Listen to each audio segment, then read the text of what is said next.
एई गछटी हेउची सर्वजया बा क्याना इंडिका, जहाकू साधारण भाव इंडियन शॉर्ट काना लिली, एडिबल काना एवं वाइल्ड काना भाव जना जाए। एहार भूतल कंद राइजोम माटी तले रही थाए, जो प्रचुर परिमाण रे शर्करा एवं पोषक तत्व रही थाए। पारंपरिक औषधीय उपयोग, ज्वर एवं शरीर तापमात्रा नियंत्रण।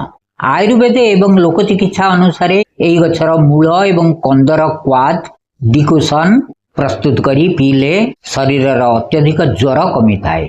यह एक प्राकृतिक शीतलकारक भाव में काम करिथाए एवं शरीर विषाक्त पदार्थ बाहर करिबारे सहाय्य करे।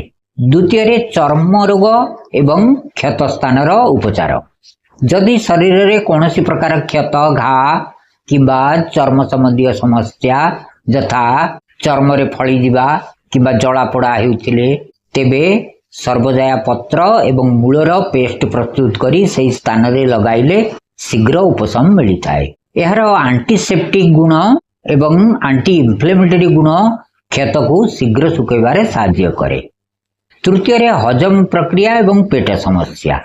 यही उद्भिदर कंद एवं मूल पेटर विभिन्न रोग जेपरिक बदहजमी, पेट जंत्रणा एवं झाड़ा समस्या रे अत्यंत उपकारी। एथिरे थिबा प्राकृतिक तंतु, फाइबर एवं पोषक तत्व पाचन तंत्र को मजबूत करिथाए।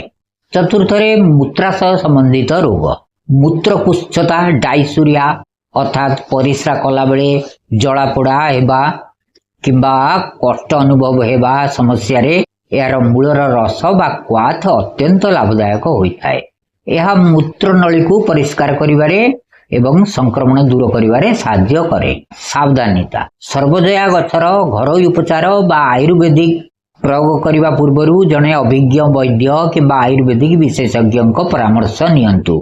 एई गछर किछि प्रजाति वन्य परिवेश रे बढ़ुथिबारु याकू सठिक भाव में चिन्हट करने अत्यंत जरूरी। गर्भवती महिला माने कौनसी स्थानीय जड़ीबूटी व्यवहार करने पूर्व निश्चित भाव में डाक्तर सह परामर्श नेबा उचित। धन्यवाद।